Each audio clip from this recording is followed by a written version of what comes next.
Hello dear friends, एक बार फिर से मोटिवेशनल कहानियों में स्वागत है। हमारा जो आज की कहानी है वो है बाज और कौवा। तो चलिए कहानी शुरू करते हैं। एक घने जंगल के किनारे जहाँ हरे भरे मैदान और ऊंचे पहाड़ एक दूसरे से मिलते थे, एक विशाल बाज अपने शक्तिशाली पंखों को फड़फड़ाते हुए आसमान में उड़ रहा था। उसकी नज़रें तेज थीं और उसका शरीर ताकतवर। वह हवा में मंडराते हुए अपने शिकार की तलाश में था। नीचे एक हरे भरे मैदान में भेड़ों का एक झुंड चल रहा था। बाज की नज़र एक छोटे मेमने पर पड़ी। बिना देर किए वह तेजी से नीचे की ओर झपटा। हवा में उसके पंखों की सनसनाहट गूंजी और उसने अपने मजबूत पंजों में मेमने को जकड़ लिया। मेमना भयभीत होकर चीखा, लेकिन बाज की ताकत के सामने उसकी एक ना चली।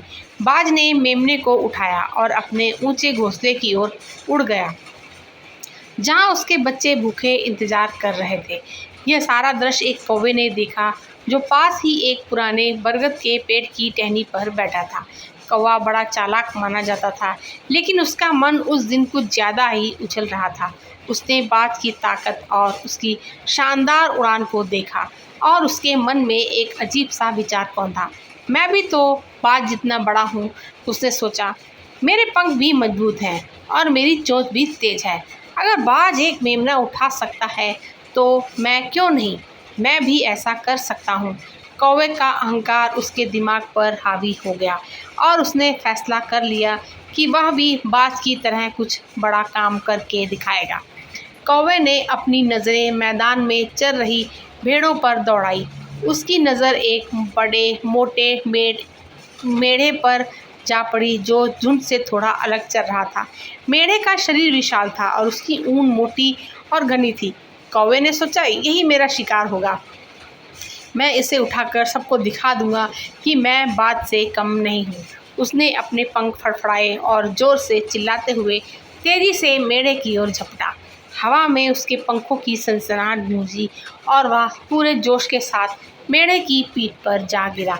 उसने अपने पंजों को मेढ़े की ऊन में गहरे तक गड़ाने की कोशिश की ताकि वह उसे उठा सके, लेकिन जैसे ही उसने ऐसा किया, उसे एहसास हुआ कि उसने तो बहुत बड़ी गलती कर दी थी। कौवे के पंजे मेढ़े की मोटी ऊन में बुरी तरह से उलझ गए। उसने अपने पंख जोर जोर से फड़फड़ाए, लेकिन वह न तो मेढ़े को उठा पाया और न ही खुद को आज़ाद कर पाया। मेढ़ा इतना भारी था कि उसे कौवे के वजन का एहसास तक नहीं हुआ।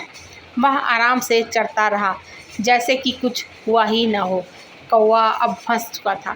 वह चिल्लाया, फड़फड़ाया, लेकिन उसकी हर कोशिश बेकार थी। उसका अहंकार ही उसे ले डूबा था।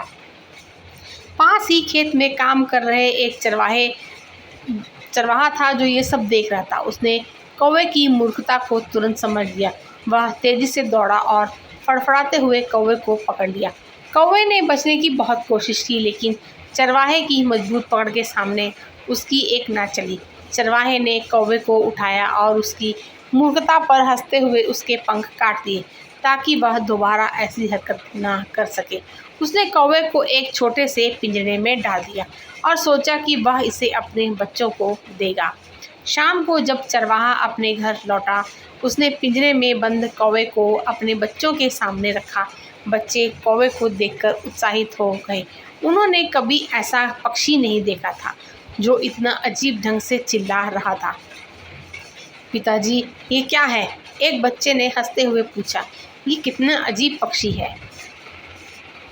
चरवाहे ने मुस्कुराते हुए जवाब दिया, मेरे बच्चों, ये एक कौवा है, लेकिन अगर तुम इससे पूछोगे तो यह कहेगा कि वह एक बाज है। बच्चे जोर जोर से हंसने लगे और कौवा शर्मिंदगी में सिर झुकाए पिंजरे में बैठा रहा। तो फ्रेंड्स, ये थी हमारी आज की कहानी। कहानी कैसी लगी कमेंट में बताइएगा और कहानी सुनने के लिए आप सभी का बहुत बहुत शुक्रिया।